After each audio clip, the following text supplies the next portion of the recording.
Good day everyone, especially to you, Prof. Bong Manaay. I am Suhud A. Sarip, the last reporter of Group 4.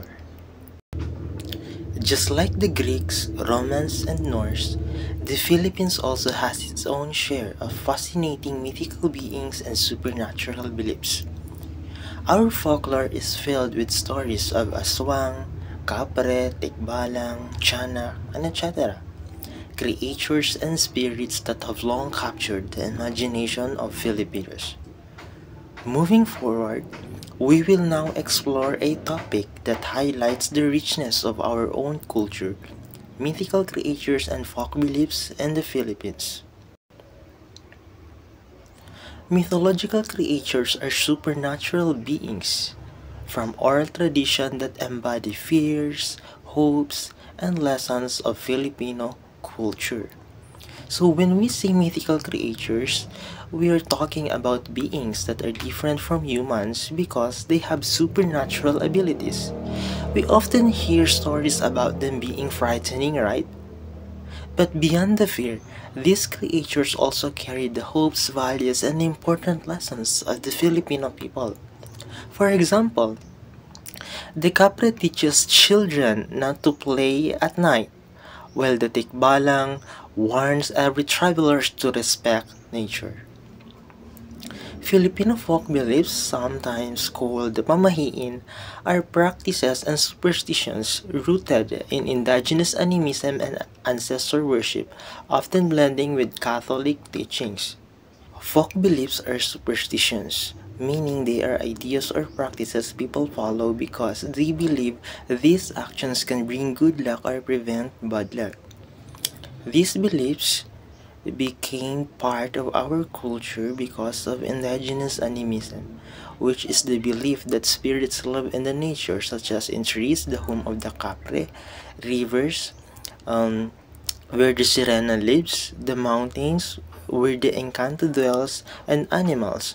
For example, a butterfly may carry the spirit of a deceased person. They also came from ancestor worship, meaning people believed that ancestors continued to guide and protect the family, so they followed certain practices to honor them. And often blending with Catholic teachings, because when the Spanish arrived, many indigenous practices were merged with Christian rituals to keep traditions alive. For example, Simbang Gabi is a 9-day early morning mass before Christmas. Before the Spanish arrived, communities would gather before sunrise to honor spirits and ask for blessings. Today, people still gather early in the morning, but they attend Mass to pray to Jesus. So the similarities are the pre-dawn timing, community gathering, and giving thanks, even though the focus is now on Christian devotion. The Philippine folklore is rich with mythical and supernatural creatures. It is not as popular in those in Western cultures since it is mostly composed of fragmented tales of horror and wonder. Nevertheless, it has influenced the lives of Filipinos that certain customs are being practiced to appease these teachings and to prevent them from terrorizing people. So, unlike Western myths, where stories are usually consistent, like how Zeus in Greek mythology is basically the same as Jupiter in Roman mythology, Philippine folklore is more fragmented, mixed, and scattered. So, even though these stories are not widely known internationally, they still affect the lives of Filipinos because some people follow certain traditions to show respect to these creatures or to avoid angering them. For example, people say tabi-tabi po when passing by certain places like large trees or quiet, secluded spots to politely ask spirits or unseen creatures for permission to pass so they won't be harmed. Here are the Philippine mythical creatures. So first we have here the aswang. So, aswangs are the most feared mythical creature by the Filipinos. They are Filipino ghouls and shapeshifters. They are human-like by day but transform into monster at night. They can change from human to an animal form, like bat, pig, bird, cat, or black dog.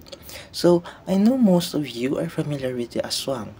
So they are such a big part of Filipino folklore because their ability to appear completely normal during the day creates a sense of mystery and fear. So the idea that they can transform into animals at night also comes from how our ancestors tried to explain strange sounds or movements in the dark. And because of this, song stories were often used to warn people, especially children, to stay safe at night or avoid wandering into dangerous places. Tiyanak, also known as Impacto, it is a baby who died before receiving baptism rites. So after its death, it goes into the limbo, a certain place in hell where unbaptized dead people fall into, and then transform into an evil spirit. It returns to the mortal world as a goblin or a vampire-like creature bound to eat living victims. So I know this creature may also sound familiar to many of you. What makes the Chanak especially terrifying is the way it uses its appearance to lure victims.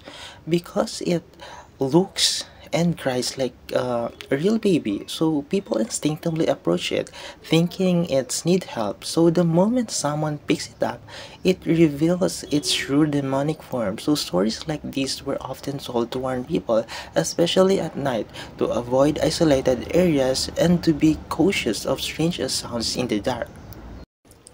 White Lady.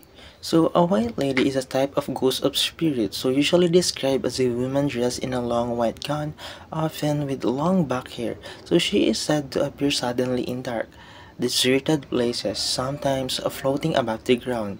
So many of you have probably heard different versions of white lady stories, and that's because this ghost is one of the most common figures in the Philippine urban legends. So the White Lady is often connected to tragic events, usually a woman who suffered betrayal or died violently, which explains why her spirit is unable to rest. So people claim to see her in dark roads, old buildings, or abandoned areas where she appears suddenly to shock or warn passerby. So these stories were often used to remind people to be careful when traveling alone at night. Tikbalang. So the tikbalang also tikbalang, the tikbalan or demonic horse. So it's a half man and half horse creature. It has the head and feet of a horse and the body of a human. It usually appears on the night of a full moon looking for a female prey and usually rapes the victim in order to bear its offspring. So the tikbalang is one of the most iconic creatures in Filipino folklore, right? So often portrayed as a tall, intimidating figure with the head of a horse and the body of a human. So many stories describe it is a trickster spirit that led travelers astray, especially in forests or mountainous areas. So people believe that if you suddenly felt lost or went around in circles, a tikbalang might be nearby. So folklore says the only way to stop it is by wearing your shirt inside out or asking it politely to get you past. So these stories were likely meant to warn people to stay cautious when traveling through unfamiliar remote places. Manananggal. So the manananggal is a special type of aswang who has the ability to fly after separating itself from the lower half of its body. So it resembles the western vampire in being an evil. So man-eating monster or witch. So its name is taken from the Filipino word tanggal, which means to separate or to remove. Most manananggals, like most aswangs, are females. So the manananggal is feared because it hunts at night after separating from its lower body, allowing it to fly and move quickly. So people believe its weakness was the exposed lower half, which could be destroyed with salt, garlic, or ash. So stories about the manananggal were often told to explain strange nighttime sounds to warn people to stay alert after the dark. Kapre. Capra is the Filipino equivalent of Bigfoot from the West, so it is a 3D model with the more human characteristics. It is described as a dirty dark giant around 7 to 9 feet tall, who hides and lives within and atop large trees, particularly old trees such as the balet, acacia, the mango tree. So this creature loves to smoke huge rolls of cigars or tobaccos.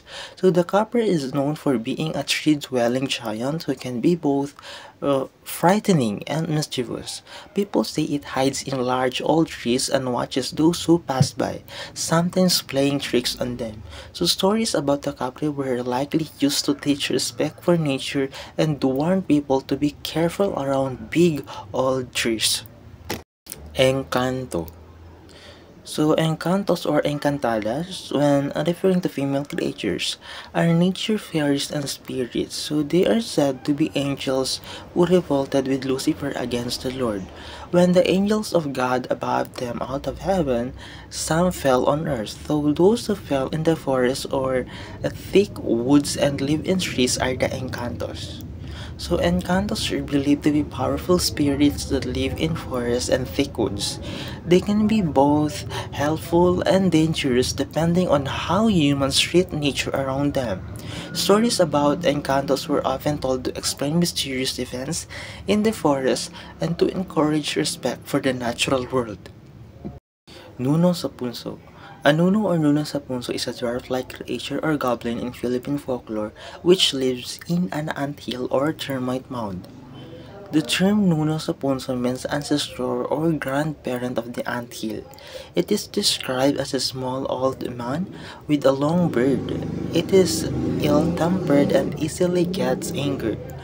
The Nuno sa Punso is known for being easily angered, especially when people disturb its home in an anthill or termite mound. So folklore says it can curse or bring bad luck to those who disrespect it. These stories were meant to teach respect for nature and to avoid harming small creatures or their homes.